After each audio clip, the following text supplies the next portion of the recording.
Goldilocks and the Three Bears. Good day, everyone. It's Grizzly Storytime. Today we have a great old favourite story with a nice lesson for us all, and it's called Goldilocks and the Three Bears. I'm very sure you will all know this story. Okay, let's start. Goldilocks and the Three Bears. Once upon a time, there was three bears who lived in a house in the forest. There was a great big father bear, a middle-sized mother bear, and a tiny baby bear. One morning, their breakfast porridge was too hot to eat, so they decided to go for a walk in the forest. While they were out, a little girl called Goldilocks came through the trees and found their house. She knocked on the door, and as there was no answer, she pushed it open and went inside. In front of her was a table with three chairs, one large chair, one middle-sized chair, and one small chair. On the table were three bowls of porridge, one large bowl, one middle-sized bowl, and one small bowl, and three spoons. Goldilocks was hungry, and the porridge looked good, so she sat in the great big chair, picked up the large spoon, and tried some of the porridge from the big bowl. But the chair was very big and very hard. The spoon was heavy, and the porridge too hot. Goldilocks jumped off quickly and went over to the middle-sized chair. But this chair was far too soft, and when she tried the porridge from the middle-sized bowl, it was too cold.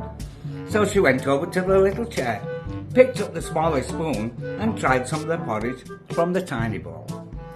This time, it was neither too hot nor too cold. It was just right, and so delicious that she ate it all up.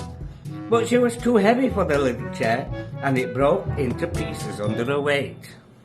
Next, Goldilocks went upstairs, where she found three beds. There was a great big bed, a middle-sized bed, and a tiny little bed.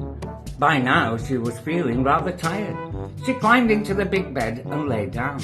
The big bed was very hard and far too big. Then she tried the middle-sized bed, but that was far too soft, so she climbed into the tiny little bed. It was neither too hard nor too soft. In fact, it felt just right, all cozy and warm, and in no time at all, Goldilocks fell fast asleep. After a while, the three bears came back from their walk in the forest. They saw at once that the door of their house was pushed open, and the father bear looked around, then roared with a growly voice. Mother bear said in a quiet, gentle voice, "Somebody has been sitting in my chair." Then the little baby said, in a small, squeaky baby voice, "Somebody has been sitting in my chair, and it's broken."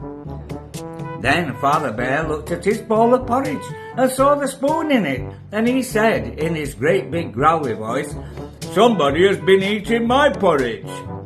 Then Mother Bear saw her bowl had a spoon in it, and said in her quiet voice, "Somebody has been eating my porridge." Little Bear looked at his porridge bowl and said in his small squeaky baby voice, "Somebody has been eating my porridge and has eaten it all up." Then the three bears went upstairs, and Father Bear saw at once that his bed was untidy, and he said in his big growly voice, "Somebody has been sleeping in my bed." Mother Bear saw that her bed too had the bedclothes turned back, and she said in her quiet, gentle voice, "Somebody has been sleeping in my bed." Then Little Bear looked at his bed and said in his small, squeaky baby voice, "Somebody is sleeping in my bed." He squeaked so loudly that Goldilocks woke up with a start. She jumped out of bed, and away she ran down the stairs and out into the forest. And the three bears never saw her again. That's the end of today's story. Is there a moral? Well, there is, but it's more of a lesson. The lesson of the story is the need to respect the privacy and property of others, and how your actions can hurt others. Well, my friends, that's it for today. I do hope you all enjoyed hearing today's story. I think I might be the daddy bear. See you again soon. Bye!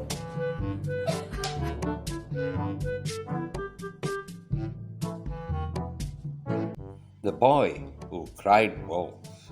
Good day everyone, it's Grizzly Storytime. Today I'm going to tell you a very short story. It's a story that's got a very important lesson at the end. You should listen to the lesson very, very carefully. And the story is called The Boy That Cried Wolf. I'm sure that most of you will have heard this story before, and in my opinion, it's one of the best short stories I've ever heard. So here we go. The Boy Who Cried Wolf. Once upon a time, there was a shepherd boy who used to take his flock of sheep to the hill to graze on the fresh green grass. Sitting there, he had nothing to do the whole day. One day, an idea struck him. To overcome his boredom, he cried out, "Wolf! Wolf!" And all the villagers came running up the hill with their sticks to frighten the wolf away. But to their dismay, they found no wolf. The boy laughed and laughed. The villagers were not happy with the boy and told him, "Please don't call wolf unless there really is a wolf." Again, after a few days, he was bored again and cried out, "Wolf! Wolf!" And the villagers again came running up the hill, only to find the shepherd boy had fooled them again. The shepherd boy laughed and laughed, seeing that he'd managed to fool them again. However, this time, the villagers were very angry, and they told him that the next time he cries out for help, they would not come. Next day, when his flock of sheep were grazing, he suddenly saw a real wolf. In terror, the boy ran toward the village, shouting, "Wolf! Wolf!" But though the villagers heard the cry, they did not run to help him as they had done before. "He cannot fool us again," they said. The wolf killed a great many of the boy's sheep and then slipped away into the forest. From that day onwards, the boy promised never to lie again. Well, that's the end of this story.